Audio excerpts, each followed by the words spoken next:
Vous êtes branchés sur la fréquence 9/3/4. Le podcast Harry Potter, chapitre par chapitre. Bonjour à tous et bienvenue dans ce nouvel épisode de Fréquence 9/3/4. Je suis Jérémy. Et je suis Marina. Bon, ça y est, on y est. La troisième tâche du tournoi arrive à sa fin. Le calvaire de Harry semble enfin terminé, mais comme on le sait, ce n'est malheureusement que le début des malheurs. On va être confronté à la cruauté de Voldemort sur cet épisode, son retour aussi bien sûr, mais aussi la mort malheureusement. Bref, un programme pas très joyeux, mais on vous promet que ce sera une ambiance cocooning comme d'habitude. Vous nous connaissez bien. Pour affronter le retour de Voldemort, on a fait appel à un autre mage noir, ou plutôt un seigneur Sith. Son truc, c'est plus Star Wars à la base, c'est un grand cinéphile aussi, mais surtout c'est notre pote et on est trop content d'enregistrer ensemble aujourd'hui. Ça va, Wilfried ? Ça va. Je peux t'appeler Petit Padawan ? Si tu veux, je serais plus un acolyte. Bah ouais, en fait, t'es pas vraiment fan d'Harry Potter. Tu t'identifies pas forcément fan d'Harry Potter, mais t'as un intérêt pour la saga, on va dire. J'ai lu tous les livres, sauf le dernier. Et j'ai vu par contre tous les films plusieurs fois. Donc après, oui, en effet, j'ai pas le même amour que vous par rapport aux livres spécialement. Et puis par rapport aux films, c'est pareil. Ça fait trop bizarre d'enregistrer. Non mais surtout, parce que Wilfried, t'as fait un petit peu de podcast, t'avais un podcast cinéma. Oui, tu attends toujours le dernier Oui. épisode. Ouais, le podcast s'est arrêté, mais c'est vrai que du coup, tu connais un peu les micros et tout, et on se disait, mais sa voix passe super bien. Non mais carrément. Dites-nous si vous aimez la voix de Wilfried. Si vous voulez la réentendre. Ouais. Ça me ferait chaud au cœur. Ouais, donc tu disais, t'as vu les films plusieurs fois. T'as pas lu le dernier livre, c'est ça que tu disais ? Oui. Ok. C'est le moment où j'ai un peu décroché de la lecture dans ma vie. Donc, en effet, le dernier, c'est Les Reliques de la Mort. Ouais. Ouais, non, je l'ai pas lu celui-là. Et t'as pas envie de le lire Si, il va falloir que je m'y remette un jour. De toute façon, les Harry Potter, moi, j'ai toujours trouvé ça plutôt cool quand même comme univers. Hein. Donc, si, je m'y remettrai. Carrément. Bah, surtout que là, on parlait un peu des différences films, livres. On pourra peut-être en parler sur ce chapitre-là. Mais sur les Reliques de la Mort, c'est peut-être encore plus que dans La Coupe de Feu, je trouve. Sûr. Bah, l'univers est un peu plus détaillé, je trouve, oui. dans le dernier Carrément. tome. Que, même bien que le film a été fait en 2 parties, ils ont pas pu tout mettre. Et puis, ils ont surtout... Enfin, la bataille de Poudlard prend énormément de place. Dans le livre, c'est un peu plus condensé. Hein, c'est intéressant. Et en fait, on a déjà parlé de toi dans le podcast. Donc, c'est pour ça que ça fait plaisir de t'avoir, parce que t'es un de mes amis d'enfance. Bah, du coup... Vous êtes pote aussi avec Marina, évidemment, mais on se connaît depuis la maternelle. Ouais. C'est moi, du coup, le coupable des cordes de guitare. Apparemment, on a raconté ça, je crois. C'est ça que tu me disais, Marina. Mais oui, on l'a raconté dans les premières saisons du podcast, je crois. Ouais. T'as été accusé injustement d'avoir coupé les cordes de guitare. Bah vas-y, Wilfried, raconte. Comme ça, on aura la version du coupable. La place est à l'accusé. Faites entrer l'accusé. Non, bah, du coup, je crois que c'était pas une accusation directe, c'est juste une lâcheté de ma part. En fait, t'as coupé la corde. J'ai coupé 2 cordes de guitare de l'instit parce que je sais plus pourquoi j'ai fait ça. Bah, je pense que je l'aimais pas trop. Et du coup, après, j'ai pas eu, en effet, je suis vraiment pas Gryffondor dans l'âme, hein, du coup. Et j'ai trahi un peu toute la table sur laquelle on était, du coup, en accusant tout le monde. Enfin, en fait, en t'accusant pas, et du coup, ouais, c'est ça, voilà. Petit côté Serpentard, alors. Ouais, et pourtant, je crois que je suis Serdaigle sur Pottermore. Ça te vaut aussi. Ouais, t'es dans quelle maison on donnerait à Wilfried ? Serdaigle ou Poufsouffle Ah non, c'est peut-être Poufsouffle, en fait. Je sais pas, moi, d'instinct, je te mettrais peut-être à Serdaigle. Ouais. Mais pas Serpentard, c'est sûr. Non, t'es pas un Serpentard. Non, je crois pas.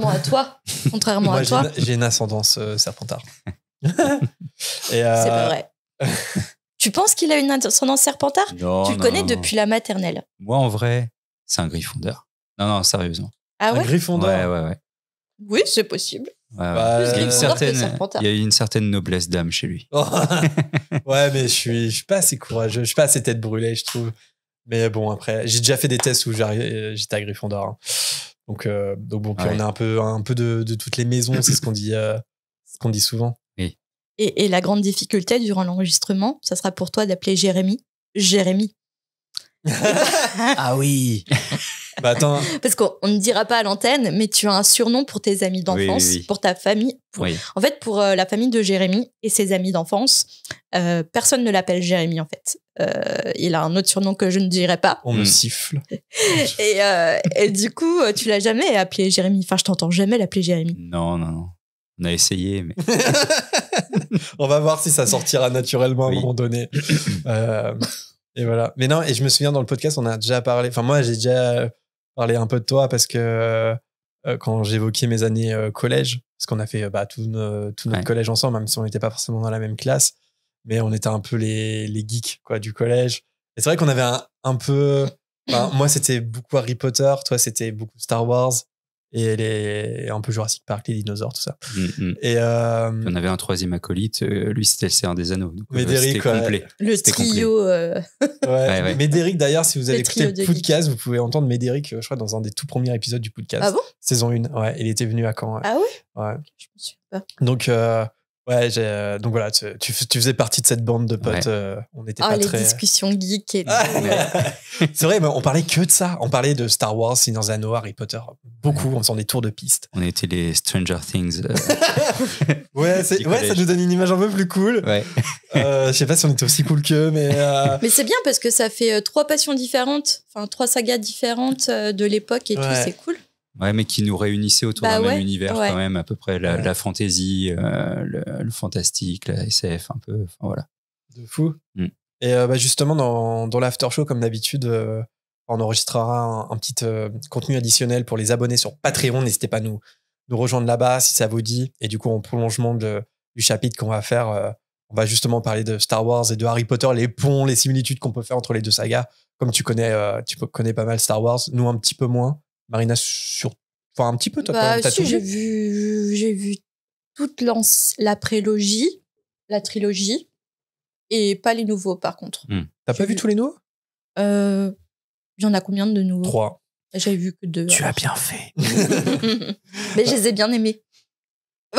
Désolé. On pourra en reparler un petit peu après le chapitre. Mais voilà, en gros, c'est quelle similitude on peut trouver, quel pont on peut faire entre les deux sagas, Harry Potter et Star Wars. Ça sera dans l'after show. D'ailleurs, pour ceux qui sont abonnés sur Patreon, on fait comme avec Marianne, parce que là, on enregistre tous les trois autour de la même table. Et du coup, comme on avait fait avec Marianne sur un chapitre précédent, c'est filmé. Voilà, donc si vous êtes abonné Patreon, vous pouvez nous voir en vidéo. Voilà, donc n'hésitez pas, peut-être une raison de plus pour nous rejoindre. Ça coûte 4 petits galions par mois et c'est un soutien voir nos direct têtes. pour voir nos têtes, effectivement. Exactement. Et pour voir le beau visage de cette belle voix de Wilfried. On poursuit la relecture. Donc, chapitre 32. On arrive bientôt à la fin, Marina ? Ouais. On arrive bientôt à la fin. Doucement, mais sûrement. C'est un tout petit chapitre. C'est peut-être le plus court qu'on ait. Hyper dark. Oui. Et c'est vrai que la fin est très découpée dans la coupe de feu, on l'avait évoqué. Et là, c'est un des plus courts qu'on ait jamais fait. Désolé, Wilfried, mais je pense qu'il y aura quand même pas mal de trucs à dire. Oui. On trouve toujours des trucs à dire. Enfin bref, du coup, je crois entendre quelque chose. Je crois entendre la marche de l'empereur qui retentit. Alors, je parle de la musique de Dark Vador, hein, pas le film avec les manchots. Et il est l'heure de toucher ensemble le trophée qui nous amène vers un funèbre destin. Harry Potter et la coupe de feu. Chapitre 32. Les os, la chair, le sang. Alors on se souvient, Harry et Cédric viennent d'un commun accord de saisir le trophée en même temps et on les retrouve ici alors qu'ils chutent durement au sol. Tous les deux se relèvent et ils regardent ce qu'il y a autour. Ils n'ont aucune idée d'où ils se trouvent, mais une chose est sûre, ce n'est pas le parc de Poudlard. C'est un cimetière à côté d'une petite église. Au loin, en haut d'une colline, Harry remarque la silhouette d'une grande maison. Visiblement, le trophée était un porte-au-loin. Mais pourquoi un porte-au-loin ? Harry se demande si ça ne fait pas partie de la 3e tâche, mais dans le doute, les deux garçons décident de sortir leur baguette magique, d'autant que Harry a la désagréable sensation d'être observé. En vrai, ça aurait pu être possible que ça soit le prolongement de la 3e tâche. D'ailleurs, je me demande si à ma première lecture, j'avais pas pensé ça. Enfin, peut-être qu'en tant que lecteur, on peut penser que que le labyrinthe était qu'une première partie. Ça aurait pu, en vrai. Une dernière épreuve finale dans un cimetière. Bon, après, ça aurait été dark, mais... Ouais. Mais bon, ça aurait pu, mais malheureusement, on va voir que c'est pas ça. J'ai une question un peu bizarre à vous poser. Je sais pas, dites-moi si vous trouvez cette question trop bizarre, mais c'est quoi votre ressenti par rapport au cimetière? En effet, c'est bizarre. Non, mais c'est une vraie question. Non, mais dark. en vrai, parce que je pense qu'on a des relations tous un peu bizarres au cimetière, enfin, différentes en tout cas au cimetière. C'est-à-dire, il y en a vraiment qui, c'est un lieu qu'ils vont complètement éviter, que ça leur fait peur, qui trouvent ça glauque, d'autres qui. Enfin, je sais pas, genre, ça vous fait peur, genre, les cimetières ou pas? Bah, moi, mes peurs, mes premiers souvenirs, c'est d'être traînée de force dans un cimetière par mes parents à la Toussaint pour mettre des fleurs. J'ai eu peur, ça commençait très mal. Là, littéralement traîné de force. Non, je dramatise un peu la situation. Mais c'est viens Marina, il faut faire le devoir de mes mains, machin, et d'être emmenée à la Toussaint pour mettre des fleurs, pour rendre hommage et tout. Après, moi, je suis plutôt en grandissant dans l'optique que si jamais il y a une vie après la mort, notre âme est un peu partout et nulle part à la fois, mais certainement pas bloquée dans un cimetière vers une pierre tombale. Donc après, c'est juste un coin terrestre pour permettre de se recueillir pour certaines personnes. Mais pour moi, je pense qu'on peut se recueillir n'importe où, en fait. Donc moi, je trouve ça un peu oppressant. C'est très triste, c'est très gris, c'est... J'ai fait jurer à Jérémy à chaque fois quand on passe devant un magasin de pompes funèbres, jure-moi de pas mettre sur ma tombe ces horribles trucs gris. Après, ça, c'est mon avis. Hein. Chacun fait ce qu'il veut. Mais ne mets pas ces Marina, qui était une super podcasteuse ou un truc comme ça, sur une plaque de marbre grise avec une fleur rouge horrible. J'ai envie de t'en offrir une juste pour la blague, tu sais. Non, je préfère ne rien mettre que ça, c'est terrible. Voilà. Maintenant, je vous laisse la parole. Par exemple, question, est-ce que vous habiteriez à côté d'un cimetière? J'ai habité à côté d'un cimetière. Oui, c'est vrai. Bah oui, tu t'en souviens pas? Même moi, bah oui, très temporairement. Et t'aimais pas ça? Bah, j'évitais de regarder, mais je voyais pas vraiment parce que j'ouvrais jamais quasiment mes volets du côté cimetière, en fait. Ouais, c'est vrai. Genre, c'était tout le temps entrouvert. Après, il y avait un mur quand même, on voyait. Oui, il y avait un long mur, on voyait que mais j'évitais de regarder, surtout la nuit, ça me faisait, mais j'évitais d'y penser. Et toi, Wilfried, t'habiterais à côté d'un cimetière, ça te fait rien ou? Non, ça me fait pas grand-chose, les cimetières. Mais moi, non, j'ai pas de rappeur. Moi, j'aime bien tout le folklore, en fait, autour des cimetières. Le côté fantôme et tout. C'est pas spécialement une croyance pour moi, mais par contre, tout le folklore qui a été développé autour des cimetières, moi, j'adore ça. Bah, toi, je sais qu'avec l'Écosse... Ouais, bah justement, j'y pensais là quand t'en parlais, parce que j'ai eu la chance de visiter Édimbourg. À Édimbourg, il y a un cimetière assez connu dont le nom m'échappe, Frineyard, quelque chose comme ça. Ouais, et c'est un cimetière où j'ai même fait un ghost tour dedans. C'est un truc que t'adorais faire, Marina. Mais il y a une vraie ambiance dans ce cimetière-là. Et puis c'est là aussi on peut voir la tombe de Tom Riddle, qui a inspiré le nom de Tom Jedusor en français, donc de Voldemort. Je crois qu'il y a une tombe de McGonagall, il me semble. Enfin, c'est un cimetière que connaissait J.K. Rowling, qu'arpentait J.K. Rowling, et voilà, elle s'est dit, il y a une inspiration évidente. Mais moi, j'aime bien. Enfin, du coup, par exemple, la visiter ce cimetière-là, j'avais bien aimé, quoi. En plus, l'ambiance d'Édimbourg et tout, je sais pas, il y a un truc. Et puis, effectivement, dans la pop culture, j'adore Tim Burton et tout. Enfin, c'est vrai que les cimetières, pour moi, je sais pas. Après, moi, j'ai du mal avec les cimetières, par exemple, français. Je connais pas trop les autres, mais avec tout ce qui est pierre grise, c'est vraiment pas... Déjà que la mort, c'est... Attention, je veux dire une grande phrase intellectuelle, c'est triste. Mais pourquoi pas, la mort, je sais pas, la rendre encore plus sombre. Par exemple, c'était pas un moment joyeux, mais on a visité le cimetière américain Thomas Beach. Ouais. Thomas Beach, c'est ça.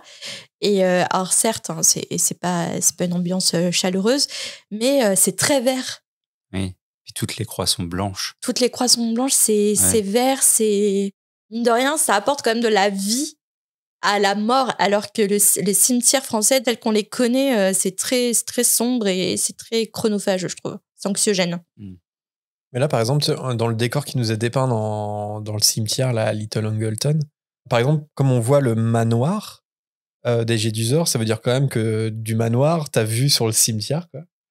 C'est pour ça que je me suis posé cette question. C'est-à-dire que ça a l'air d'être une belle demeure, mais Je sais pas, moi, ça pourrait te donner une vibe un peu d'avoir une vue sur le cimetière comme ça au loin. À une certaine époque, je sais pas si c'était en Angleterre, mais les grandes familles avaient leur propre cimetière sur leur terrain, sur leur terre, en fait. Ouais. Ça me fait penser au film Les Autres. Oui, aussi. Ça me fait penser au film Quelques minutes après minuit. J'ai pas vu. Pareil, une sorte d'arbre ancien au loin avec tout un cimetière qui donne... la fenêtre de l'enfant du film, en fait, donne sur cette vision-là. Ok. Tu l'as vu, toi? Attends, ça me dit quelque chose, mais je suis pas sûr de l'avoir vu. Hein? De Bayona. C'est récent ou pas? Plus ou moins. Je sais plus. 2016. 2016. Alors, peut-être pas 2016, ouais. C'est peut-être un peu trop récent. Moi, ça me fait penser à This is Halloween, this is Halloween, Halloween, Halloween. Enfin bref, retournons dans ce cimetière glauque où Harry se sent observé, et pour cause, parce que un homme qu'il ne parvient pas à distinguer s'approche d'eux d'une démarche assurée en portant quelque chose avec lui, comme un bébé enveloppé dans une cape. Harry lance un regard à Cédric qui a l'air aussi perplexe que lui. Puis l'homme s'arrête devant une pierre tombale à 2 mètres à peine de Harry et Cédric. Et soudainement, Harry ressent une douleur comme jamais il n'a ressenti, comme si sa tête allait exploser. Il tombe à genoux en lâchant sa baguette, la tête dans les mains. Une voix se fait alors entendre qui dit « Tue l'autre ». Et alors une autre voix, celle de l'homme, prononce la formule funeste. « Avada Kedavra ». J'ai bien « Avada Kedavra ». Attends, merde, je suis tué Wilfried, j'avais ma baguette dans la main, putain, j'ai pas fait attention. Pour ceux qui sont en vidéo peuvent le voir, mais non. Les yeux entrouverts, Harry voit une lueur verte et il sent le corps de Cédric tomber au sol. La douleur lui donne la nausée, mais bientôt elle se calme et il peut petit à petit rouvrir les yeux. Le spectacle qui s'offre à lui est un cauchemar. À côté de lui, Cédric gît au sol, mort. Alors je vous lis l'extrait parce que du coup il est un peu dur à paraphraser et puis surtout c'est bien écrit, je trouve. Je vous lis le petit paragraphe.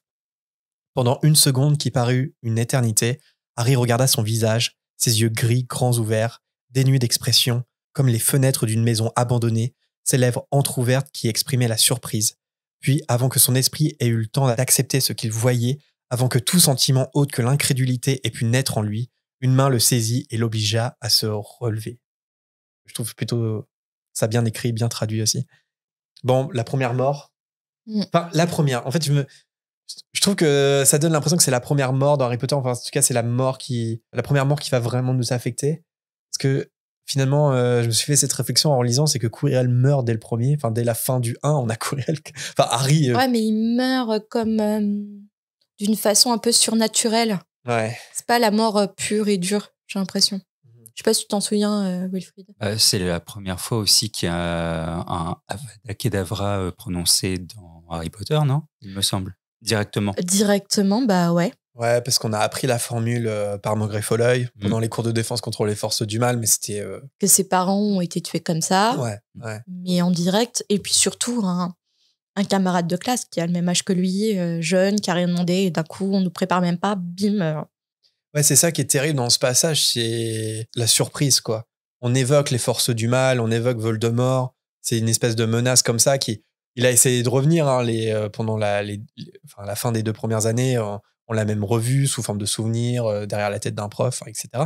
Mais là, c'est comme si les forces du mal s'exprimaient réellement pour la première fois. Par exemple, on a eu toute la théorie de Maugrey Folleuil pendant toute l'année scolaire qui disait attention, il faut se protéger, vigilance constante. Et là, en fait, on se prend dans la figure ce qu'est réellement en fait les forces du mal dans le monde sorcier, c'est-à-dire on peut tuer sur un coup de tête par 2 mots, une baguette levée, et on tue quelqu'un, un innocent de surcroît. C'est là où je trouve qu'il y a une bascule complète dans Harry Potter. C'est pour ça qu'on dit souvent que le 4 c'est un pilier, c'est-à-dire qu'il y a ce qui se passe avant et ce qui va se passer après. Puis même aussi, c'est finalement... tu peux te préparer autant que tu veux, mais si Voldemort a choisi de te tuer ou bien quelqu'un d'autre dans le monde des sorciers, tout est possible, même si t'es par exemple Cédric, c'était un très bon élève, très consciencieux en cours, préparé aussi aux forces du mal puisqu'il a eu les cours de Maugrey, et finalement ça l'a pas protégé des forces du mal, parce que j'ai l'impression que je crois qu'on a déjà eu ce débat avec l'after show, dans un after show, je crois. Mais le monde des sorciers, tu peux difficilement te défendre contre les forces du mal. Non, c'est vrai. C'est ce que dit Harry aussi, parce qu'il dira dès l'année prochaine dans le top 5, quand il y aura l'armée de Dumbledore, c'est qu'il dit on peut se préparer, mais en fin de compte, quand vous avez Voldemort en face de vous, c'est l'instinct en fait. Quand je dis Voldemort là-dessus, c'est même pas Voldemort là, c'est que de verre. Oui, c'est que. Et c'est que n'importe qui peut tuer en fait. C'est ça le truc. Bah, Maugrey Foley explique dans le cours justement des sortilèges impardonnables que si tous les élèves se mettaient à le pointer avec leur baguette magique et à dire Avada Kedavra tous en même temps, il aurait qu'une égratignure parce que ça demande quand même quelque chose de profond en toi. C'est le désir de tuer. Il faut que tu aies vraiment l'envie de tuer. Oui, mais le désir de le faire. Est-ce que ça demande quelque chose aussi aux lanceurs de sortilèges ou ça demande quelque chose aussi, comment dire? Par exemple, moi, je suis Marina, toute naïve, machin. Avada Kedavra. Bim, je suis morte. Mais imaginons, je suis Marina et j'ai appris les forces du mal avec Voldemort, etc. Et je suis mauvaise, genre une Bellatrix Lestrange. Est-ce que l'Avada Kedavra peut me toucher pareil? Bah oui, parce que si t'as un mange-mort, tu peux mourir de l'Avada Kedavra comme tous les autres. En fait, ma question, c'est est-ce que c'est l'intention qui compte, mais aussi celui qui reçoit? Je sais pas si vous voyez ce que je veux dire. Je pense que est-ce qu'un simple Avada Kedavra peut tuer Voldemort, par exemple? Même non, si parce qu'il a ses Horcruxes. Ah oui, c'est vrai. En fait, c'est ça. En fait, c'est les Horcruxes qui protègent Voldemort. Ah oui. Mais en vrai, il y a que lui qu'on a. Donc même si t'es un gros mage noir et tout et tu fais pas d'Horcrux. Ouais, je pense que. Je pense que c'est vraiment l'attention qui compte. Bah après, tu peux faire des protégos, tu peux faire des sortilèges de défense. Tu vois, il suffit d'être assez rapide. Mais en vrai, non, je pense que. En fait, c'est surtout l'intention du sorcier qui veut tuer qui compte. Aussi, on apprend, justement, en parlant des Horcruxes, que quand tu tues, tu divises ton âme. Et ça a l'air d'être un vrai bail dans le monde des sorciers. Tu vois, Voldemort doit tuer pour créer ses Horcruxes. Et c'est un peu comme boire du sang de licorne, c'est-à-dire qu'il y a un moment, tu passes une ligne rouge, quoi. Mais c'est pas parce que tu tues que tu crées un Horcrux. Non, mais tu divises ton âme quand même. Tu vois, genre, il y a un moment où tu franchis la barrière, tu bascules dans le monde du mal, quoi, dans les forces obscures. C'est une image, mais j'ai l'impression que c'est plus qu'une image quand même. Par exemple, je suis pas sûr que Harry, s'il utilise Avada Kedavra, je suis pas sûr qu'il parvienne à tuer. Enfin, c'est une vraie question, ça. Parce que dans le duel, même dans les reliques de la mort, dans le film, c'est informulé, c'est un peu plus flou. Mais dans le livre, vraiment, Wilfried, par exemple, tu l'as pas lu, mais dans le livre, c'est un vrai duel, un peu comme un western. Et en fait, Harry ne fait pas d'Avada Kedavra, il refait un Expelliarmus. Mais comme c'est lui le propriétaire de la baguette de Suro, la baguette de Suro se retourne contre lui. Donc, en fait, on sait même pas. C'est-à-dire que si Harry avait lancé un Avada Kedavra un jour, est-ce que ça aurait marché, même sur Voldemort? Ça, je sais pas. Parce que l'intention, elle est vraiment importante et il faut, je pense, avoir vraiment une part de mal en soi, tu vois, ou avoir vraiment le désir de tuer. C'est pas rien, le désir de tuer, quand même. J'ai l'impression que c'est pas comme un revolver où si t'appuies sur la gâchette, le coup peut partir tout seul. Là, c'est comme une baguette, c'est ta magie. Il faut que tu y mettes de la volonté, quoi. Enfin, je sais pas, je le vois comme ça. En tout cas, la mort de Cédric, c'est vrai que c'est là aussi on est peut-être confronté à une injustice horrible, tu vois. Parce que Cédric, il nous est dépeint vraiment comme un innocent, c'est le mec parfait, il est loyal, c'est un pouf souffle. Et c'est terrible d'assister à sa mort, quoi. Et je pense que c'est fait exprès, tu vois, toute la caractérisation de Cédric pendant le tome 4, c'est vraiment pour que sa mort soit... qu'on la prenne vraiment de manière injuste, ouais. Et Harry, il aura du mal. Vous, c'est quoi la mort qui vous marque le plus dans Harry Potter? Edwige. Ouais, toi, c'est Edwige, je sais. Toi, il y a une mort, Wilfried, je sais pas, d'instant, tu vois. Sirius, je crois, du coup, quand même. Ouais. Qui a une très belle mort, très poétique en plus. Ouais, c'est vrai. De l'autre côté du rideau, du voile. Je sais plus comment il l'appelle. J'ai l'impression que c'est la mort la disparition qui choque le plus les fans. Ouais, Sirius, ça revient beaucoup, surtout que là, il y a même pas de corps. C'est-à-dire qu'il passe enfin, on avait beaucoup parlé de ça déjà, mais Harry a encore plus de mal à faire son deuil. Un, parce que c'est son parrain, et deux, parce qu'il disparaît, quoi. Alors que là, pour le Cédric, on le verra un peu plus tard, mais il arrive à faire revenir son corps auprès de ses parents. Mais Edwige, elle est là depuis le début. Edwige. Elle reçoit un sortilège et pouf, elle tombe. Et on la revoit plus. Il y a aussi quand même la mort de Dumbledore qui est choquante, en réalité. Ouais, là, il y a un peu la mort du père. T'as l'impression qu'il est immortel. Mais en même temps, il est très âgé, il a fait sa vie. Oh, qu'Edwige, elle était encore pleine de vie. Ouais. Elle protégeait Harry jusqu'au bout. En fait, ouais, je trouve que les morts ont... Comment dire le choc que ça provoque... en tout cas, pour les morts marquantes, c'est différent à chaque fois. Bon, dans la bataille de Poudlard, malheureusement, il y a plusieurs victimes. Mais là, Cédric, c'est la première mort, c'est la mort de l'innocence, un peu. Ouais, on pourrait dire c'est la mort de l'innocence de Harry aussi, voilà, on bascule dans autre chose. C'est la fin de la naïveté, peut-être. Sirius, c'est la famille. C'est-à-dire que, tu vois, Non seulement il a perdu ses parents, mais en plus il perd le seul parent qu'il a encore. Et Dumbledore, ouais, pour moi, il y a une espèce de... Ouais, c'est la mort du père. C'est-à-dire qu'à un moment, Harry est tout seul après la mort de Dumbledore, parce que c'est la figure où t'as l'impression qu'il est immortel. Et en fait, non, tu vois, il est vulnérable. C'est un peu le maître Yoda d'Harry Potter. Oh, je sais que j'ai une petite note un peu plus bas. Yoda égale Dumbledore, point d'interrogation. Mais oui, il y a un peu de ça, ouais. Et en plus... Non, Dumbledore, c'est Saruman.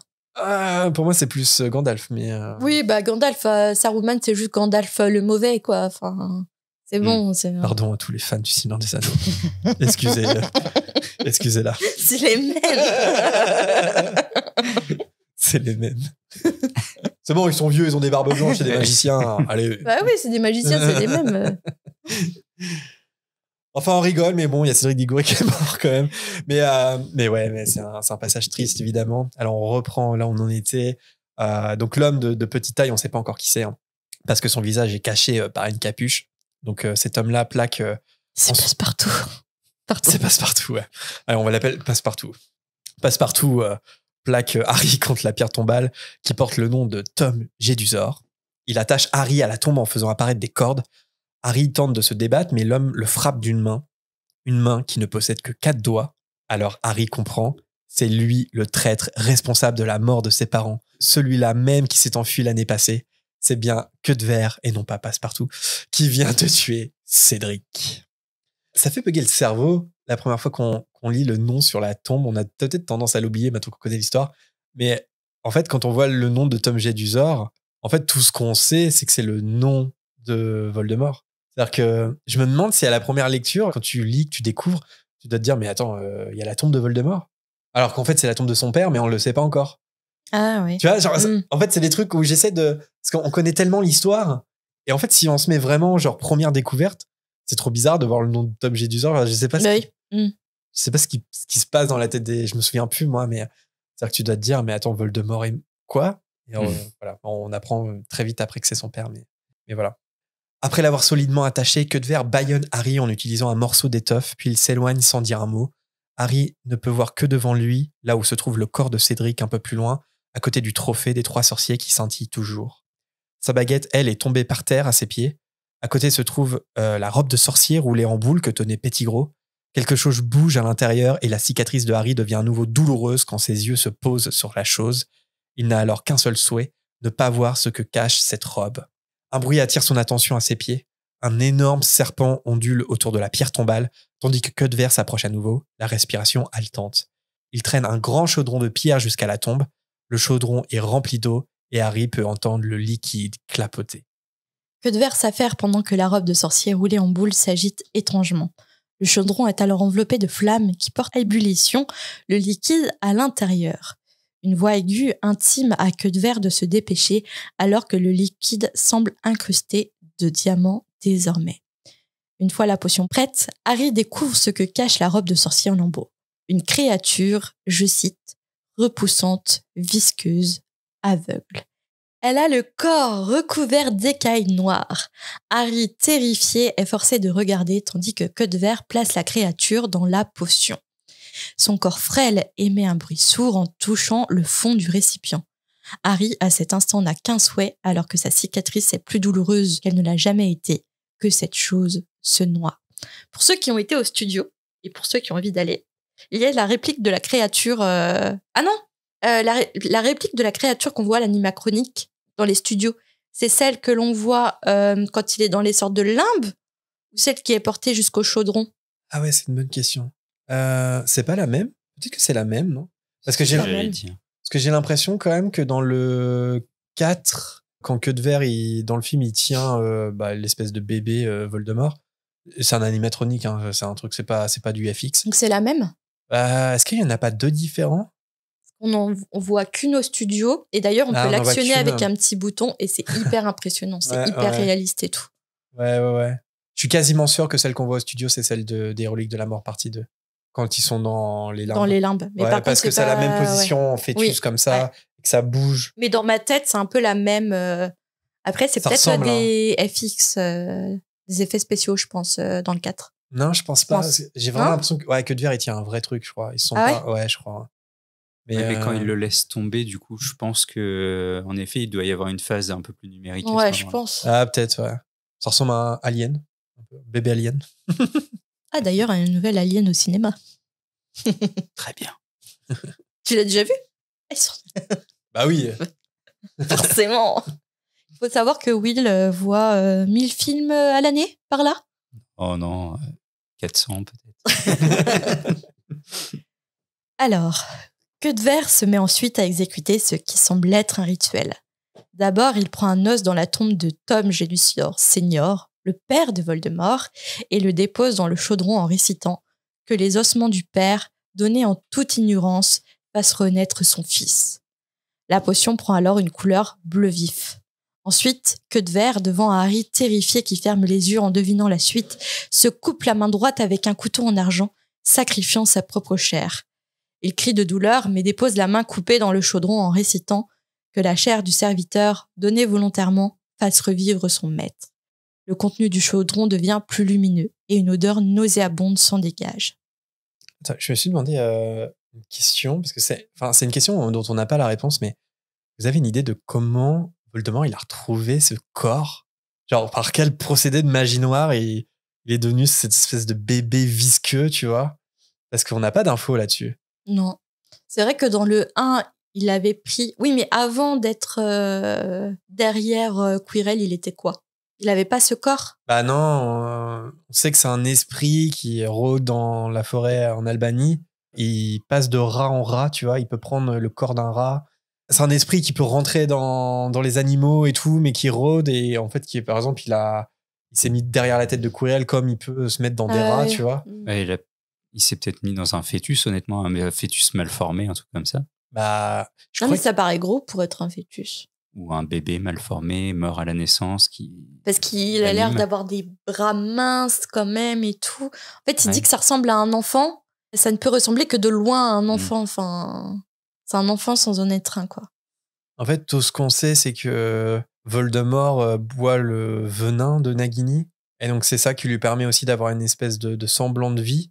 Mais il y a bien un truc qui s'est passé, tu vois, pour qu'il puisse physiquement boire le venin et être ce truc bizarre. Et je crois qu'on avait déjà évoqué, mais J.K. Rowling, on n'en a pas parlé, elle n'a pas expliqué vraiment. Et il me semble qu'en interview, elle avait dit « Je le dirai jamais, il vaut mieux pas que vous sachiez ce qui s'est passé parce que c'est vraiment horrible. » Donc peut-être que, tu vois, le truc de fœtus, j'en sais rien. Mais on le saura dans la suite de l'Enfant maudit. C'est Bellatrix qui a accouché du fœtus de Voldemort. S'il te plaît. Pour conclure le rituel, Cuthbert s'approche de Harry avec un couteau et malgré ses supplications et ses efforts pour se libérer, il arrive à entailler le bras d'Harry, prélève quelques gouttes de son sang et les laisse tomber dans le chaudron et récite que le sang de l'ennemi, pris par la force, ressuscite celui qui le combat. Le liquide à l'intérieur du chaudron devient rouge éclatant et émet une lumière aveuglante. Et là, juste, c'est un point extrêmement important dans l'histoire. Et on le saura plus tard. Parce que, bon, pour faire cette potion un peu bizarre, il faut le sang de l'ennemi. Et Voldemort a voulu à tout prix avoir le sang de Harry. C'est pour ça qu'il y a eu ce plan un peu alambiqué avec le tournoi des 3 sorciers, etc. Et en fait, c'est ça qui va courir à sa chute, en fait. Parce que dans le sang de Harry, il y a la protection magique de Lily. Et donc, en faisant ça, Voldemort se condamne lui-même à la fin qu'il connaîtra dans les reliques de la mort. Et c'est pour ça que quand Dumbledore retrouvera Harry à la fin du 4, il aura cette espèce d'étincelle dans les yeux quand il va apprendre que Voldemort a utilisé le sang de Harry pour revenir, parce qu'il sait que à ce moment-là que Voldemort a fait une énorme erreur et que c'est une très bonne nouvelle pour leur camp. Et l'air de rien, tu vois, genre on le connaît, tu vois, et c'est vrai que c'est même un fait qui est souvent oublié par les fans, parce qu'on reçoit plusieurs fois la question, on l'a évoqué plein de fois dans la volière déjà, mais pourquoi, comment Harry se retrouve dans les limbes, pourquoi il meurt pas dans la forêt interdite, etc. Bah, la réponse est là, c'est parce qu'il prend le sang de Harry, voilà. Harry, épuisé et terrifié, observe avec horreur les effets du rituel, tout en espérant que la chose se soit noyée. Le contenu du chaudron bouillonne furieusement et de la vapeur s'élève dans les airs. Soudain, le chaudron devient silencieux et la lumière disparaît. Lentement, une silhouette commence à émerger du chaudron. Voldemort, réincarné, est de retour.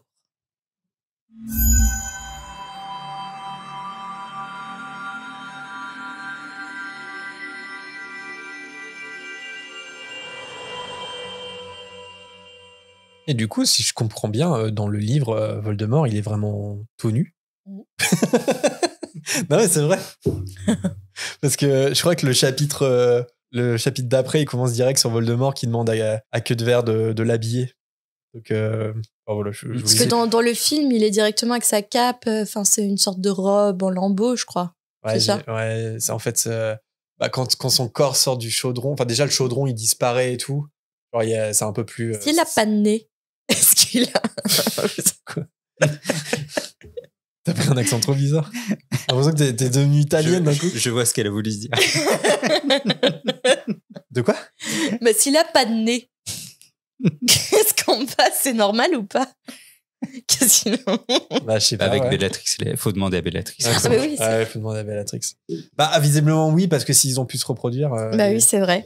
Mais, enfin, même si, bon, moi, c'est jamais arrivé. Mais ouais, en fait, dans le film, c'est très FX. En fait, le chaudron disparaît dans une espèce de brume. Et en fait, ouais, il y a son habit, sa robe noire, verte, là, qui le recouvre intégralement.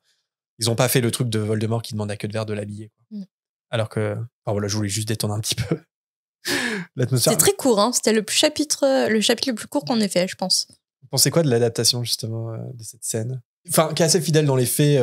C'est un chapitre très court, mais Ralph Fiennes en Voldemort, ça a pas fait l'unanimité, je me souviens à l'époque. Ah ouais? Toi, t'en penses quoi? Oui. Je me souviens.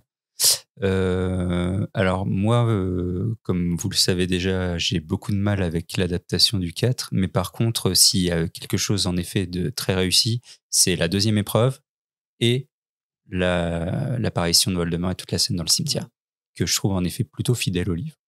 Ouais. Qu'est-ce que tu reproches dans l'adaptation du 4? Ça va trop vite, on passe sur beaucoup trop d'éléments, on n'a pas le temps de s'attacher trop à tout ce qui se passe en fait. Les épreuves sont... Parce qu'en fait, en plus, moi j'ai vraiment un attachement particulier pour le 4, c'est mon premier livre que j'ai lu et c'est un peu mon livre de cœur pour Harry Potter. Ça reste mon préféré aujourd'hui. Je n'ai pas encore lu le 7. Mais je sais pas, le film, dès le premier visionnage, j'ai senti qu'il y avait quelque chose qui n'allait pas en fait. Et je pense que c'est à cause du rythme. J'ai pas trop, moi j'ai jamais trop aimé la scène du bal. Enfin, oui, c'est ça, c'est un bal des sorciers. Hein, ouais, le bal de Noël. Le bal de Noël, je suis pas fan du tout. Je sais pas. Après le 3, en fait, je pense que le 4, c'était compliqué. On l'a beaucoup dit, parce qu'on a un peu le même ressenti tous les deux. C'est-à-dire que le 4, c'est vraiment un problème de rythme. On a l'impression que c'est un enchaînement rapide de scènes. On a l'impression que le film essaye d'aller au plus vite pour tout caser dans 2 heures de film. Ce que je retrouve pas, par exemple, dans l'Ordre du Phénix, où je trouve le film beaucoup plus fluide, beaucoup plus réussi. Il y a eu un changement de scénariste à ce moment-là. Peut-être que aussi Steve Kloves était un peu fatigué un petit peu, peut-être moins inspiré, je sais pas.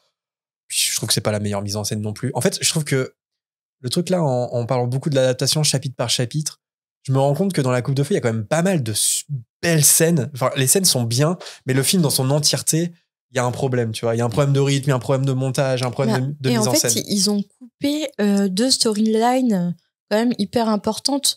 Enfin, je trouve celle de Winky et celle de... globalement, Barty Croupton Senior. De Verpey aussi. Ludo Verpey qui disparaît, ouais. Qui n'existe pas. Après, honnêtement... Je suis OK avec ça. Peut-être qu'à l'époque, j'étais un peu en colère des personnages qui avaient sauté. Je comprends pourquoi ils ont fait sauter Ludo Verpey. Je comprends un peu pourquoi ils ont fait sauter Winky aussi. C'est qui Winky? Winky, en fait, c'est l'elfe de maison de la famille Croupton, justement. Et du coup, parce qu'il y a toute l'histoire de Barty Croupton Senior qui meurt et en fait qui est beaucoup plus développée dans le livre. Après, ça fait disparaître l'intrigue de la SALE. Oui. L'association pour protéger les ailes de maison. Ouais, ça, on n'a pas. Et donc, du coup, de tout le militantisme d'Hermione par rapport aux ailes de maison, quoi. Ouais, non, c'est vrai. C'est vraiment dommage. Je suis d'accord avec toi, par exemple, la scène, la seconde tâche sous le lac et tout, je trouve que c'est vraiment bien fait. C'est un exploit quand même. Ils ont vraiment filmé sous l'eau et tout, avec un ado, on le rappelle. Donc, ouais, j'aime beaucoup cette scène. En fait, il y a plein de scènes que j'aime bien. Mais le film me donne toujours une espèce de... Ça me donne l'impression que c'est un zapping du livre et c'est un peu le problème. L'impression de cligner des yeux et dès que tu clignes des yeux, c'est une nouvelle scène en fait. Mais je me souviens sur Ralph Fiennes et cette scène-là, ce chapitre qui est adapté, c'est vrai que ça va choquer un petit peu des lecteurs parce que l'acteur a pris cette décision de faire un Voldemort presque enjoué. Tu vois, il saute partout, il est très dynamique, il a une voix assez aiguë et en plus la VF a pas peut-être encore accentué ce point-là, ce qui fait que les gens attendaient peut-être un Voldemort un peu plus cruel, un peu plus dark, un peu plus terrifiant en fait, alors que là on a presque l'impression que c'est un pantin qui se déplace de gauche à droite. Et moi j'aime plutôt bien avec du recul, même si moi je trouve qu'ils auraient pu le faire un peu plus terrifiant. C'est-à-dire que en fait, je trouve que Je trouve pas assez terrifiant. Ah, je sais pas comment dire. Mais dans le livre, bon, après c'est peut-être un peu cliché, mais par exemple dans le livre, il a les yeux rouges. Il ressemble beaucoup plus à un serpent. Bon là, ils lui ont coupé le nez, etc. Mais j'ai l'impression, je le visualise avec des traits beaucoup moins humains que dans le film. Mais après, c'est une facilité aussi, hein, parce que bon, c'est un acteur déjà que bon, enlever un nez, c'est pas ce qu'il y a de plus compliqué, mais c'est quand même ultra chiant. Donc je pense qu'ils ont fait aussi ce qu'ils pouvaient faire, ce qui était réalisable et tout, mais en vrai, je l'imagine beaucoup moins humanoïde que ça. Mais après, ça permet de faire bien vieillir le personnage au niveau des effets spéciaux, peut-être. Ouais. Parce que s'il l'avait fait plus numérique que ça aurait mal vieilli, un peu comme Quirrell et la tête derrière, je pense. D'ailleurs, dans les studios, on peut voir aussi un modèle, comment on appelle ça une tête en silicone. Une tête en silicone. Une maquette. Ouais, voilà. Une première maquette de ce qu'ils avaient imaginé pour ce qu'il y avait derrière la tête de Quirrell à la fin du 1. Et pour le coup, c'est plus proche de ce que je m'imagine parce que c'est vraiment une tête inhumaine, c'est terrifiant. Très serpent avec une un peu alien aussi. Ouais, un peu alien et tout. Et je pense qu'ils ont fait marche arrière parce qu'ils ont jugé que c'était trop terrifiant. Et du coup, ça me fait penser moi beaucoup. Je sais pas si vous avez déjà lu un peu de Lovecraft aussi, ces espèces de créatures venues d'ailleurs, indescriptibles en fait. Et là, du coup, quand t'en parles, ça me fait penser beaucoup à ça parce que, en effet, moi j'aime beaucoup aussi le Ralph Fiennes en Voldemort. Dans le livre, j'ai l'impression que J.K. Rowling, elle laisse peu de place à la description pour qu'en fait on soit en train d'imaginer en fait presque le pire, quoi. L'incarnation d'une créature machiavélique et difforme. Et ça, c'est vrai qu'on ne peut pas trop le retrouver sur un acteur.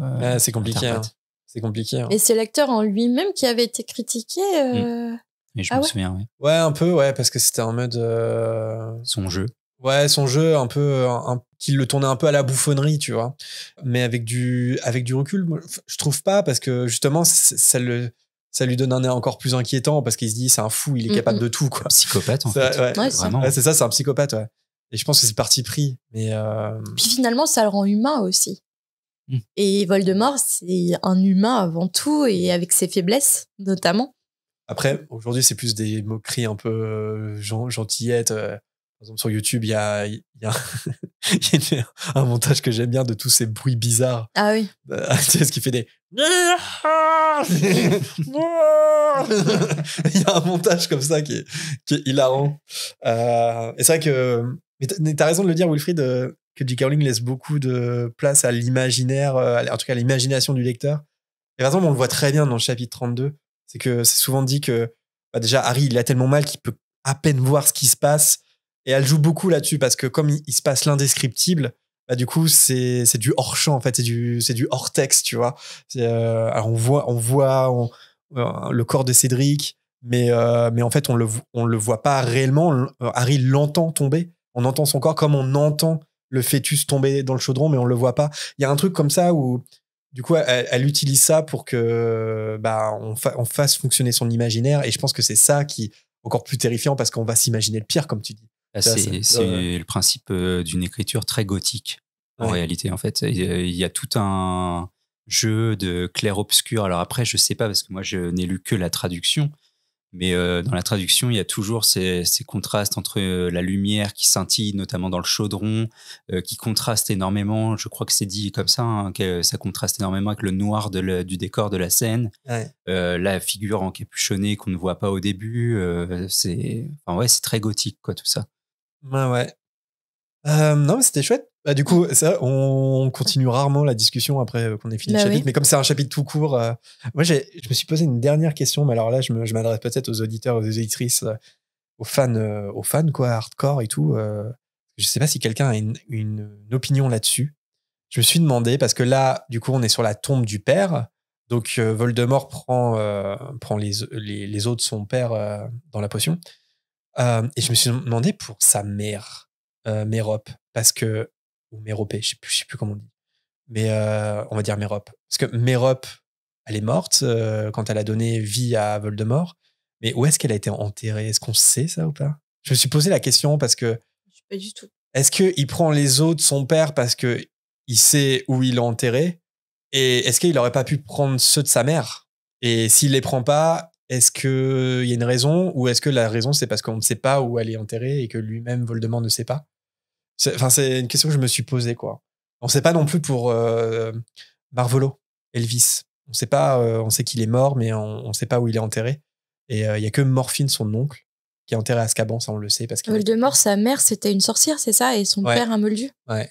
Okay. Alors après, est-ce que ça n'a pas plus de force encore qu'ils prennent les os de son père parce que c'est lui-même qui a tué son père, il l'a tué parce que c'était un moldu? C'est pas finalement une question de genre, parce qu'il a besoin d'être dans le corps d'un homme à nouveau et il prend les os d'un homme. Je me demande si c'est pas aussi ça renforce le côté magie noire parce que c'est lui qui l'a tué, son père, tu vois. Donc en plus de ça, de souiller son corps après l'avoir tué, tu vois. Genre, c'est quand même hyper dark cette histoire. Parce que la formule, qu'est-ce qu'il dit? Que la chair, non? Que les ossements du père donnés en toute ignorance fassent renaître son fils. En vrai, la formule en soi, il aurait pu l'utiliser sur sa mère, mais... Ouais, mais est-ce que c'est pas une question de genre, quoi? Ouais, non, mais peut-être. Père, un homme, renaître en homme, tout simplement. Carrément. Bah, n'hésitez pas à nous dire ce que vous en pensez. Il est temps de renommer Non, de choisir son personnage préféré. C'est bon. T'as pas de renommage? Si. Ah, bon, t'en as? Si, j'en ai un. C'est Wilfried qui en a pas. Bah, je sais pas, Wilfried, est-ce que tu t'es prêté au jeu? Déjà, le truc qu'on fait, c'est on sélectionne un personnage qui nous a particulièrement marqué, en bien ou en mal. Là, c'est un peu dur parce que c'est vrai que c'est un tout petit. Je sais pas si vous en avez un. Je sais pas, toi, Will, c'est quoi le personnage qui te marque le plus? Bah, dans le chapitre. Hein. Ouais, dans le chapitre, ouais. Bah, c'est quand même... Enfin, pour moi, c'est Voldemort. C'est génial comme introduction de personnage. Ouais. Parce que là c'est Voldemort en chair et en os. Ouais. Soit. Donc là, pour une première apparition, l'iconisation, elle est dingue. Ouais, avec la voix stridente, quand il est encore en forme de fœtus, toute la magie noire autour. Kill the spare. Ah, c'est génial, c'est génial. Ouais. Et toi, Marina? Moi, ça m'avait terrifiée à l'époque, lors de mes lectures, toujours ces queues de verre qui se coupent la main. Attends, j'avais une question par rapport à ça. Il fait quand même, il a une, comment dire, une loyauté, une servitude énorme quand même pour arriver à se couper la main comme ça. Un fanatisme. Ouais, c'est ça, je cherchais le mot. Mais la question, oui, j'avais oublié cette question, mais c'est vraiment possible ce qui se passe? De se couper la main comme ça? Ouais. Bah non, je crois pas. C'est le truc qui me fait toujours un peu bizarre quand je relis ce passage, c'est que vraiment, il tend un poignard au-dessus de sa main et on a l'impression que Schlack, il la coupe direct. Non, parce qu'il y a un os et tout. Bah, c'est pas possible. Compliqué. Il y a de la magie dedans, mais c'est... Essayez pas chez vous, mais je pense pas que c'est possible. Parce que déjà, le mec dans 37 heures, le mec qui se retrouve coincé là, dans une crevasse ou autre et qui doit se couper la jambe, la main, qu'est-ce qui se coupe? Ça dure longtemps en plus. Non, il se coupe le bras, je crois, c'est ça. Hein. C'est le bras qui se coupe? Ouais, je crois, ouais. Et ça dure une trentaine d'heures, quoi. Ouais, bon. Il faut que ça il se coupe pas le bras pendant 30 heures. Ah bon? Mais, non. En fait, il prend la décision à la fin de le faire. Mais, Ah, je croyais qu'il mettait... Oh non! Oh, ça fait mal!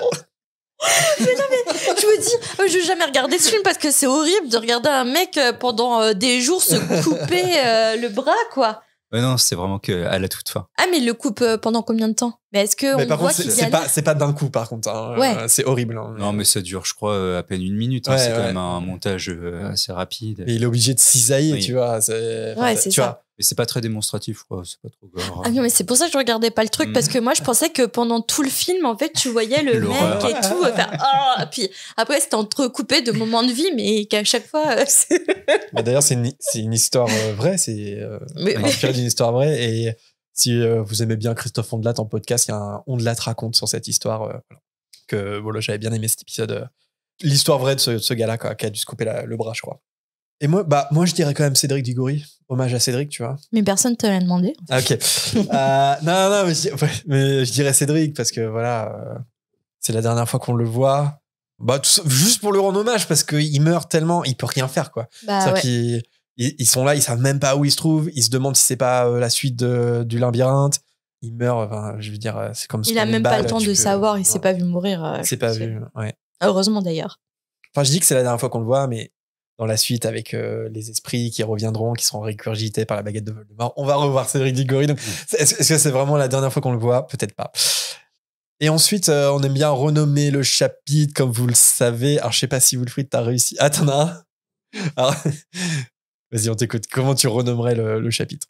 Alors, le titre original, c'est les os, la chair, le sang, c'est ça? Ouais. Ouais, je l'aurais rebaptisé le Top Chef des sorciers. On a quasiment le même truc. Ah oui, pour la potion et tout. Ouais. Oui. C'est quoi, toi, Marine? Cauchemar dans le chaudron. Pour cauchemar en cuisine. Wow. Et toi? Ouais, moi, c'est horrible aussi. Mais c'est sur un autre registre. J'en ai 2. J'ai tellement honte, désolé. Hein. J'ai le dernier pouf souffle de Cédric. Ah.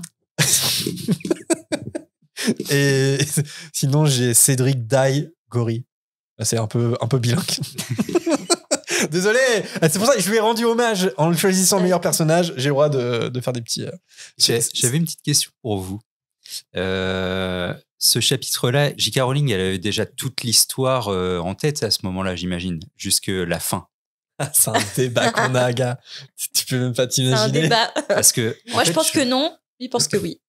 Non, ça dépend ce qu'on entend par toute l'histoire, en fait.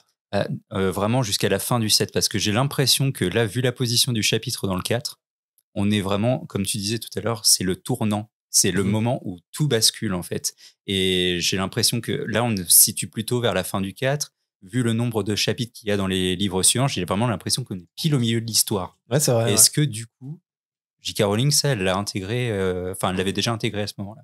Je pense, en tout cas, qu'il y a la volonté de faire du 4 un moment de bascule. C'est le retour de Voldemort, donc forcément, l'histoire s'oriente vers un tout autre registre. Et le fait que ça arrive en plein milieu de la saga, parce qu'elle avait prévu 7 livres au départ. En fait, quantitativement, on est à la moitié, mais en soi, tu vois, comme elle avait prévu 7 livres, on est quand même à la fin du 4, donc on est quand même plus de la moitié. Mais quantitativement, comme les autres sont plus gros, oui. Tu vois, effectivement, en termes de chapitres, je crois qu'on arrive à la moitié là. Mais oui, je pense que clairement, c'est conscientisé. C'est-à-dire qu'elle avait prévu que forcément que les 3 derniers, ça soit. Enfin, que le 5 marque. Le début du 5 marque le retour de Voldemort. Et donc, du coup, on est dans la guerre commence, la deuxième guerre commence au début du 5. Ça, moi, je suis persuadé que oui. Enfin, les grandes lignes. Mais là, on est sur les grandes lignes, tu vois. On est sur. Voldemort retournera à la fin du 4. Ça sera le pilier central de la saga. Et ensuite, à partir du 5, on commence la guerre froide, en fait. Parce que c'est une guerre froide qui va s'engager, parce que Voldemort est revenu, mais pendant tout le 5, on le verra pas. C'est-à-dire que ça sera une espèce encore de menace qui plane, sauf qu'on sait qu'il est là. Oui, parce que la plupart des gens ne le croient pas, voilà. Enfin, ne veulent pas y croire. Exactement. À son retour aussi. Il y aura un déni du monde sorcier, du ministère, etc. J'ai trop hâte qu'on parle de ça, parce que c'est tellement bien, ça raconte tellement de choses. Surtout, on va pouvoir faire des after-shows sur la politique et tout, parce que c'est une belle démonstration du monde politique dans le 5. Ouais, complètement. Et oui, je pense que. Mais après, c'est un débat de fond, tu vois, ce truc-là. C'est parce que forcément, on n'est pas dans sa tête. Peut-être elle-même se souvient pas forcément de tout. Je me demandais juste si, en fait, c'était déjà prononcé par rapport à ça, en fait, un moment. Je sais pas si la question lui a été posée, mais elle a souvent eu. En tout cas, elle a donné cette impression-là en interview que tout est prévu depuis le début. Ouais. Alors qu'on sait que c'est en partie vrai, en partie faux aussi, parce qu'elle a dû s'adapter au fur et à mesure. Elle a même avoué elle-même des personnages qu'elle avait eu l'intention de tuer, finalement, elle les a épargnés pour en tuer d'autres. Enfin, tu vois, l'écriture a eu son importance. C'est-à-dire, au fil de l'écriture, elle a adapté l'histoire. Par contre, les grandes lignes, moi, je suis persuadé que oui. Et puis, il y a des éléments qui, pour moi, sont des preuves, tu vois. Le fait qu'on voit Sirius dans le premier chapitre. Évidemment qu'elle sait que toute la storyline de Sirius. Et puis aussi, ça, je suis pas d'accord. Par exemple.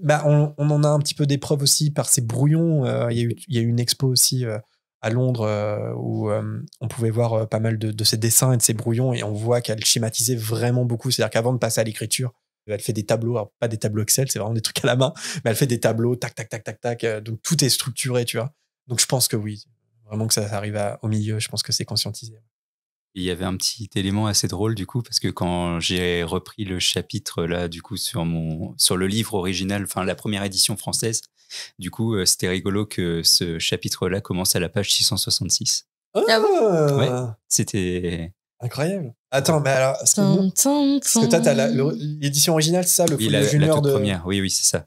Mais je sais pas si c'est fait exprès ou avec les autres livres. Bah, ouais, fait exprès. Ouais, non, c'est. Non, là, tu vois, on est 674 sur les éditions plus récentes. Ah, je kiffe. Je sais pas si la réédition des folios, ils ont refait pareil ou pas. Je pense pas. Je sais pas si la. Puis en anglais, ça doit être différent. L'anglais est toujours un peu plus court. Ça, c'était en anglais ou en français ? En français. Carrément. On passe à la volière ? Mm-hmm. Et bah, c'est parti.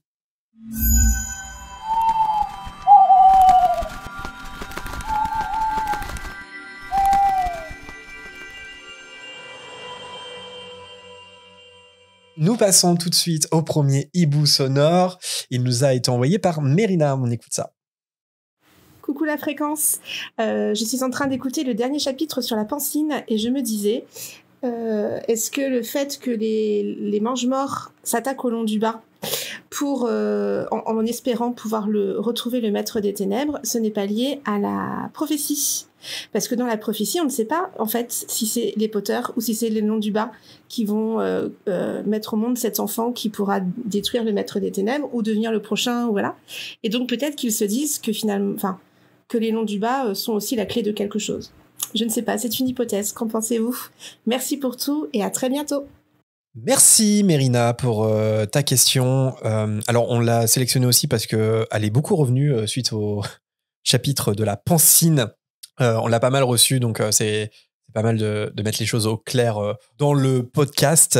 Alors, est-ce que les mange-morts s'attaquent au long du bas à cause de la prophétie ? Là, on peut donner une réponse claire, même si c'est pas dans le texte en soi, mais J.K. Rowling, pour le coup, s'est exprimée sur ce sujet-là, et elle avait précisé, c'était sur son ancien site à l'époque, le site internet, elle avait précisé que les Lestrange n'ont jamais su à propos de la prophétie, donc non, ce n'était pas la motivation première, parce qu'on pourrait se dire que parce qu'on s'était posé cette question, c'est vrai que c'est complètement idiot de la part des Lestrange et puis de Barty Croupton Junior de s'être attaqué à Alice et Neville Londubat, les parents de Neville, comme s'ils savaient où se trouvait Voldemort. Enfin, ça fait pas trop de sens encore aujourd'hui. Et du coup, on pourrait se demander effectivement, est-ce qu'ils se sont pas attaqués à eux parce que leur fils aurait pu être l'élu ? Mais en vrai, non, J.K. Rowling a douché ces espoirs-là parce qu'ils n'en savaient rien. Voldemort est quelqu'un de très secret, c'est-à-dire qu'il propage pas les informations à ses mange-morts comme ça, c'est-à-dire qu'il fait confiance à personne. Très secret, pas jusque dans l'intimité. Oui, ça n'a pas existé. mais non, on le sait et il a raison de le faire, c'est-à-dire qu'il communique pas, enfin, il fait pas confiance aux mange-morts, ce sont pas ses amis. Il y a très peu de gens qui savent à propos de la prophétie. Rogue le sait évidemment parce que c'est lui qui lui relate, mais Bellatrix, même si elle est proche de Voldemort, un peu trop dans l'enfant maudit, mais elle ne le sait pas. Donc c'est bien que voilà, pour le coup, on peut vous donner une réponse claire, c'est-à-dire qu'ils se sont attaqués au long du bas juste parce qu'ils étaient des horreurs. Voilà. Je sais pas si vous avez quelque chose. Mais c'est encore bizarre. Pourquoi les avoir torturés pour savoir s'ils savaient où était Voldemort ? C'est trop bizarre. Bah tout ce qu'on sait, c'est que c'est des horreurs puissants. C'est pour ça aussi que Neville était concerné par la prophétie, parce que un des éléments de la prophétie, au-delà de la date de naissance, c'était que les parents ont combattu par 4 fois le Seigneur des Ténèbres. Je crois que c'est ça précisément dans la prophétie. Et donc du coup, on sait que Frank et Alice ont combattu autant que James et Lily Voldemort et qu'ils ont survécu. Et donc du coup, on sait que c'était des horreurs extrêmement puissants, reconnus dans le monde de la magie. Et qu'ils avaient découvert peut-être la cachette de Voldemort et que... Bah ça, c'est bizarre quand même. Je suis pas dans l'esprit malade des Lestrange et de Barty Croupton Junior, mais effectivement, il n'y a pas plus d'explications que ça en tout cas. Et nous passons au hibou sonore de Lucas. Bonjour la fréquence et bonjour à l'invité. Je m'appelle Lucas et j'ai eu un petit questionnement lors de ma relecture Harry Potter récemment. Je voulais vous en faire part pour avoir votre avis. Ouais, je trouve que J.K. Rowling a toujours été très douée pour mettre des moments de la vie de tous les jours un peu dans son œuvre. C'est ce qui rend l'univers aussi tangible. Mais je trouve que c'est aussi des moments un peu cocooning. Moi, j'aime bien les relire. C'est par exemple Hermione, voilà, qui lit un bouquin au coin du feu avec Patenron sur ses genoux, les frères Weasley qui déclenchent une bataille de boules de neige, ou par exemple Molly qui fait la cuisine et on voit qu'elle a des sortilèges qui lui permettent de faire le repas ou faire la vaisselle. Et je trouve que ça fait des bons parallèles entre le monde moldu et le monde des sorciers. Et dans ces tâches quotidiennes, la toilette, j'ai l'impression que la toilette n'a jamais été trop abordée. C'est-à-dire que il y a pas vraiment de passage où des élèves de Poudlard vont prendre leur douche ou vont se brosser les dents.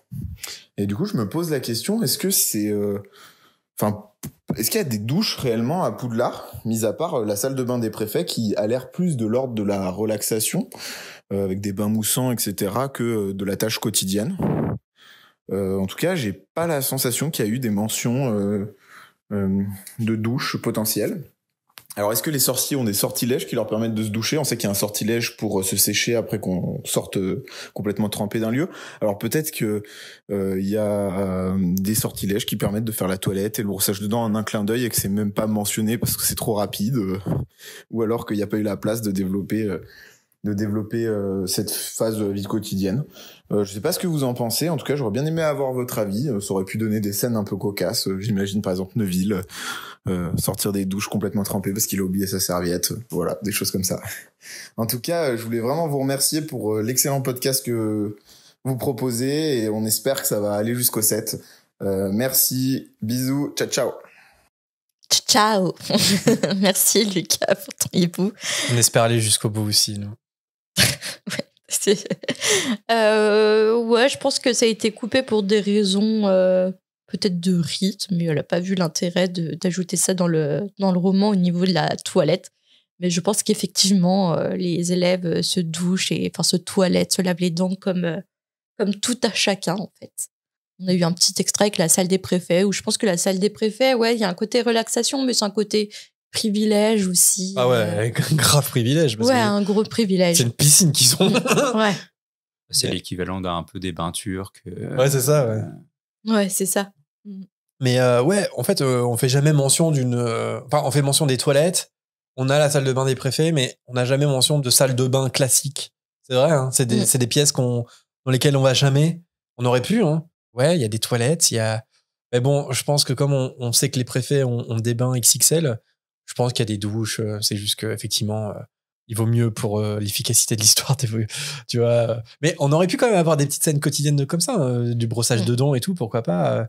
Surtout dans l'esprit internat, il y a souvent, je pense, des petites blagues, des choses comme ça dans les douches. Dans les teen movies, par exemple, c'est un lieu commun presque, les douches à un moment, parce qu'il y a toujours soit un personnage harcelé dans les douches. Ouais, c'est ça. Ouais, c'est ça. Non, mais oui, carrément. On l'a pas. Je pense que c'est aussi par pudeur, sans doute. C'est peut-être ce genre de truc aussi où l'éditeur peut avoir son mot à dire. Ça se trouve, elle voulait, et puis on lui a dit c'est des enfants, des ados, les douches à poil, on va peut-être éviter. Enfin, je pense qu'il y a un peu de ça aussi. Il y a de la pudeur là-dedans, quoi.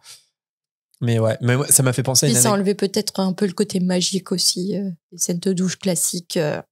Justement, en fait, ça se trouve, il y a de la magie quand même, tu vois. Parce que ça se trouve, ils peuvent se laver par la magie. Wilfried, il va commencer à nous dire ils sont trop weird.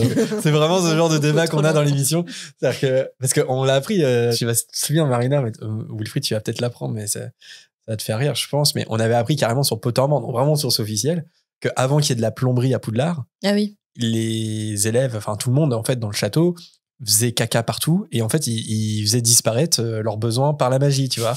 Vraiment, c'est une information officielle, hein, avant qu'il y ait des toilettes. Il y a vraiment eu tout un article sur l'installation de la plomberie et tout à Poudlard. D'accord. Et ça, c'était pour aussi justifier comment l'ouverture de la chambre des secrets pouvait être par un lavabo, alors que la chambre des secrets a été inventée avant que la plomberie existe.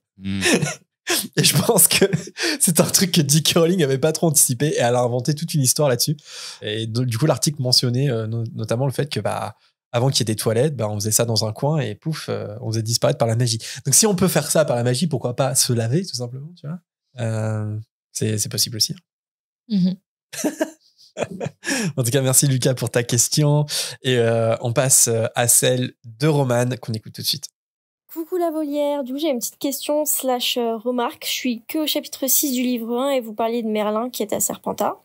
Et donc par extension, comme la question des gens sympas à Serpentard revient assez souvent, quoique je me considère comme quelqu'un d'assez cool, on a eu un petit doute au niveau des dates qui correspondaient pas. En fait, selon plusieurs bases de fandom, Merlin il serait né en 470, mais Poudlard il est créé qu'en 990. Donc Merlin il est soit hyper vieux, soit quasi mort. Donc si vous avez des idées sur la question, je suis new, mais j'adore ce que vous faites. Plein de bisous. Merci Romane. Bisous. Bisous à toi. Là, on va écouter Wilfried parce que je crois qu'il a fait toute une recherche encyclopédique sur Merlin. Non, je plaisante. Il a eu la pression, la goutte de suie. Non, parce que Will nous a dit la volière, je vais vous laisser parler, je pense. Non, t'as dit le courrier des lecteurs. Ouais, là j'ai écouté les messages, je veux peut-être vous laisser la parole. Bon, là c'est typique de genre de message, hein. Effectivement, un peu. En plus, c'est l'univers étendu, donc c'est pas vraiment le canon Harry Potter en soi. J'étais un petit peu regardé parce que c'est vrai qu'on a déjà évoqué Merlin. En effet, il aurait été un élève de Serpentard. Comment on le sait? Je crois que c'est la première fois que ça avait été évoqué. Je m'en souvenais même pas de ça. Donc, on avait parlé de ça lors de l'épisode et tout. En fait, c'est sur Pottermore, là aussi. En fait, sur Pottermore, quand tu te faisais, je sais pas si c'est encore le cas, mais en tout cas à l'époque, oui, quand tu te faisais répartir dans la maison Serpentard, en fonction de ta maison, tu avais un message de bienvenue qui était personnalisé. Et en fait, il y a mention dans le message personnalisé pour les Serpentards que Merlin faisait partie de cette maison. Okay. Donc, comme c'est Pottermore, on peut dire que c'est officiel. Dans les produits dérivés, dans les jeux vidéo, il a une carte Choco-Grenouille aussi. Voilà. Et puis, c'est une expression qu'on entend beaucoup dans Harry Potter. Par la barbe de Merlin. Par la barbe de Merlin, par le caleçon de Merlin aussi. Voilà, donc Merlin revient souvent, quoi. Donc, on sait qu'il a une importance dans le monde magique. Et aussi, Rowling elle-même, en fait, a évoqué Merlin, là aussi sur Pottermore. C'était un article sur Sir Cadogan. Sir Cadogan. Ok. Cadogan, oui. Non, mais j'ai entendu sœur comme une sœur, bonne sœur, et Cadogan. Cadogan. Je sais plus comment. Cadogan, dites-le comme vous voulez. Et en fait, dans cet article-là, on a appris que Merlin avait aidé, du coup, le chevalier du Cadogan à obtenir une place parmi la célèbre table ronde. Donc, en fait, J.K. Rowling, elle a vraiment pris la table ronde, la légende arthurienne, elle l'a fait rentrer dans le monde de la magie. Voilà, donc, elle mixe les univers comme ça. Après, sur les dates, moi, j'ai pas trouvé de source. Merlin est pas daté à ma connaissance, donc je sais pas, Roman, d'où tu tires la source des dates de Merlin, mais en tout cas, dans sa version monde magique Wizarding World, il n'a pas vraiment de date. Par contre, ce qu'on sait, c'est que Poudlard a été fondé au Xe siècle. Donc, il a sûrement été un élève au début de Poudlard, quoi. C'est-à-dire que dans les années 900. Mais par contre, il y a pas. Pottermore précise pas la date de naissance de Merlin, quoi. Voilà, je sais pas si vous avez autre chose à dire. C'est intéressant, la légende arthurienne. Je pense que J.K. Rowling adore tout ça et prend plaisir à mixer les univers. On a fait un after show sur ça. Oui, tout à fait. Avec une auditrice qui était experte en légende arthurienne. C'était passionnant. Et on avait parlé de Merlin, notamment. Qui avait écrit toute une thèse sur ça. Ouais, de fou. Et nous passons au dernier hibou sonore, celui de Léa. Coucou la fréquence, je suis actuellement sur la voie 9 3/4 du Harry Potter Studio à Londres et j'avais des petites questions pour vous. Déjà, je voulais savoir, vu que vous y étiez allé, qu'est-ce que c'était votre costume préféré, votre animation préférée et votre décor préféré. Je voulais aussi savoir, il me semble que vous en parliez lors de la deuxième tâche dans le lac, mais Cédric Diggory, il a un couteau. Mais est-ce que c'est pas de la triche? Je sais que durant le tournoi des 3 sorciers, y a un peu tout le monde qui triche, mais il me semblait qu'on avait le droit seulement à nos baguettes pour les 3 tâches. Voilà, je vous fais de gros bisous et j'espère que vous allez sortir rapidement de nouveaux épisodes. Ah, il y a le Poudlard Express. Bisous. Merci Léa. C'est incroyable. Ouais, ça rappelle des souvenirs. C'est le premier hibou sonore en direct des studios de Londres qu'on reçoit. C'est trop cool. Ça rappelle des souvenirs, c'est cool. Le timing en plus avec le truc. Incroyable, merci. Alors moi, il y a un de mes moments préférés, mais je peux pas en parler parce que je vous laisser la surprise pour ceux qui n'ont pas encore visité les studios. C'est vraiment les tout débuts quand on découvre la grande salle, comme on découvre la grande salle. Vraiment, ça c'est hyper magique. Et je remercie Jérémy et mes amis qui ont été au studio avant moi de ne pas m'avoir spoilé en fait ça, parce qu'en fait quand on s'y attend pas, c'est vraiment magique. Et j'ai bien aimé la grande salle, le bureau de Dumbledore aussi. Il est magnifique. Et une autre animation aussi, et j'en dirai pas plus, c'est avec un dragon. Ouais, pareil, j'ai noté la même, le dragon et Gringotts. C'est ouf. C'est incroyable. Je sais plus, Wilfried, t'as été au studio ou pas? Non. J'ai failli y aller, mais du coup, c'était avec un voyage scolaire, mais... Ah oui, c'est vrai. Ah oui. En fait, c'était la fermeture annuelle, la semaine que la prof avait choisie, donc... Ah oui. J'ai loupé. Bah ouais, je pense que ça te plairait parce que au-delà de Harry Potter, c'est aussi ils ont l'intérêt du cinéma, enfin vraiment tout ce qu'il y a autour d'une hyper-production comme Harry Potter, ils ont vraiment gardé énormément de choses et ça permet de se rendre compte un peu à quoi pouvaient ressembler des studios quoi, comme ceux qui ont été utilisés à Leavesden et en plus on est vraiment dans Leavesden, enfin, c'est trop cool. Ouais, moi là, en costume, j'ai la robe de soirée de Ron. Ah oui. J'aime bien toujours la voir en vrai, c'est cool. Et puis ouais, le dragon, puis en décor, c'est la grande salle aussi. Ouais, surtout avec les décors de Noël et tout, c'était magique. Je regrette pas d'avoir fait les studios pour la première fois à Noël parce que au-delà du monde d'Harry Potter, on avait l'impression vraiment de se retrouver dans un film de Noël. À l'extérieur, il y avait de la neige artificielle qui tombait avec les beaux sapins et tout. Moi qui adore les petits films de Noël à la télé, j'avais l'impression de me retrouver dans un film, c'était trop bien. Le truc spécial, je trouve, avec la grande salle, c'est que peut-être contrairement à tout le reste, on a vraiment l'impression d'être dedans. Enfin, tout est là, quoi. C'est-à-dire du sol, enfin le plafond non, mais du sol. J'ai pris une mauvaise expression. Mais ne regardez pas le plafond. Mais tout est là. Enfin, je veux dire, on est vraiment dans la grande salle. Alors que, je sais pas si les gens sont habitués à avoir des making-of et tout, mais les studios, c'est très découpé parce que les caméras prennent énormément de place, il y a l'équipe technique, etc. Voilà, ça peut un peu détruire la magie sur, tu vois, par exemple, le bureau de Dumbledore, c'est très petit, en fait. Mais un truc que j'aime bien, par exemple, on peut aller derrière le bureau de Dumbledore, on peut voir ce qu'il y a derrière. Et là, ça coupe un peu la magie, mais alors que la grande salle, on est vraiment. On peut aller derrière, mais ouais. on peut voir. En fait, tu vois en gros le placo, quoi. Tu vois que c'est pas des pierres. Oui, non, mais ça, de toute façon, tu vois quand on arrive. Oui. Alors que la grande salle, c'est vraiment. Tu dis, ils ont mis une cathédrale dans les studios, quoi. C'est... même Gringotts. Même Gringotts, c'est ouf, t'as l'impression d'avoir du vrai marbre et tout, c'est incroyable. Il y a un gigantisme. Ça se dit? Oui. On va dire que ça se dit. C'est titanesque, je sais pas. Non, mais voilà. C'est vraiment à faire, évidemment, dès que vous avez l'occasion, sautez-y. Et aussi, n'hésitez pas à aller à Oxford aussi, parce qu'en fait, il y a beaucoup de véritables décors qui apparaissent aussi dans les films. C'est vrai. Notamment dans le 4, ils ont tourné là-bas. Quand Malfoy se fait transformer en fouine et tout. C'est dans l'espèce de cour carrée, là, avec les couloirs. Ouais, c'est Oxford, ça. Et il y a l'escalier aussi, il me semble, qui mène à la grande salle. Ouais, celui-là qu'on voit dès le 1, avec McGonagall qui accueille les premières années, c'est Oxford. Et pour ta deuxième partie de questions, je pense pas que Cédric ait triché en ayant un couteau dans la seconde tâche, parce qu'il fallait seulement sa baguette dans la première tâche, mais c'est pas précisé pour la seconde, en fait, on connaît pas les règles.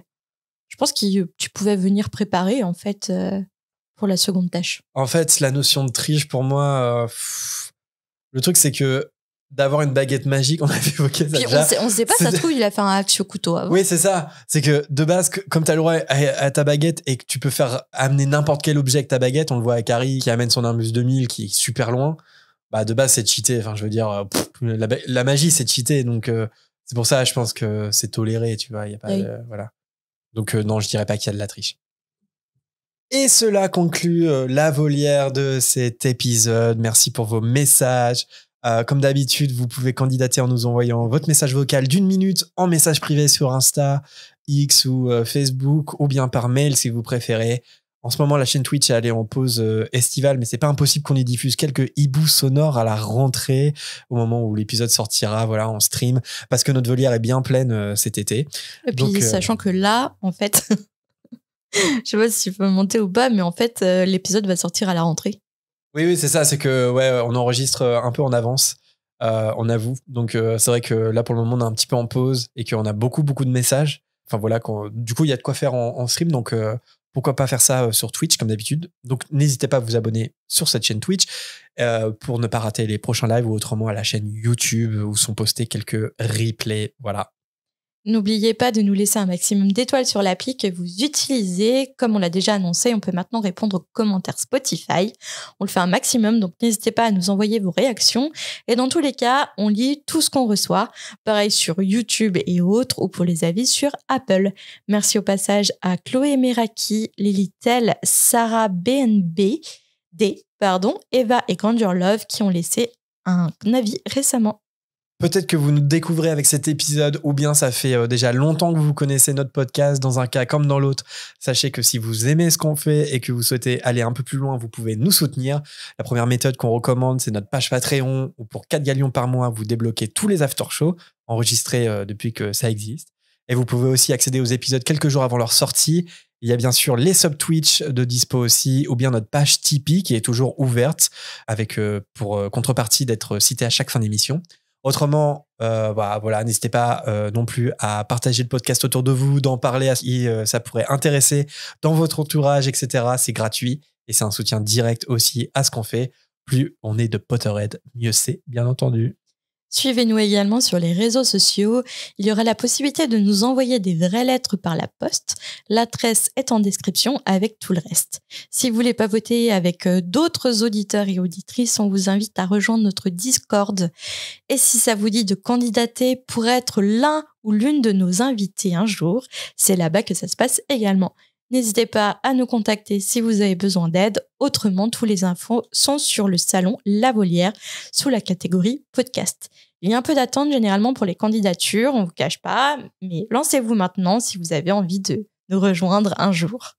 Bon, Will, ça va? T'as apprécié cet enregistrement avec tes amis weirdo? Ouais, fan du petit sorcier à lunettes? C'était sympa. Rapide mais digeste. C'est vrai que c'est un épisode rapide. Bah, ça fait déjà 1h30, mais en vrai, on est généralement plus sur 2 heures, mais bon, c'était un petit chapitre et tout. Plutôt 2h30 d'habitude. Ah, déjà, on a fait 1h30 sur 8 pages. Ouais. Tu vois un peu le truc. Le délire quand il y a 30 pages. Mais non, ça t'a plu? Ouais. Tu vas revenir? Bah, pourquoi Il pas. a dit non. Pourquoi pas?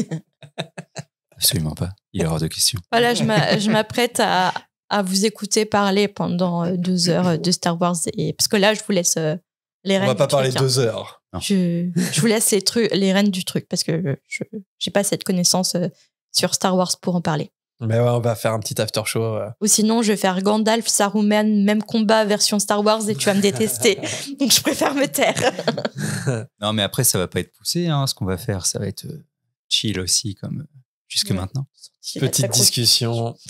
Donc ça, c'est sur Patreon, évidemment. Petit after show, les similitudes entre Harry Potter et Star Wars. Voilà, rien d'universitaire, évidemment. C'est vraiment une petite discussion comme ça.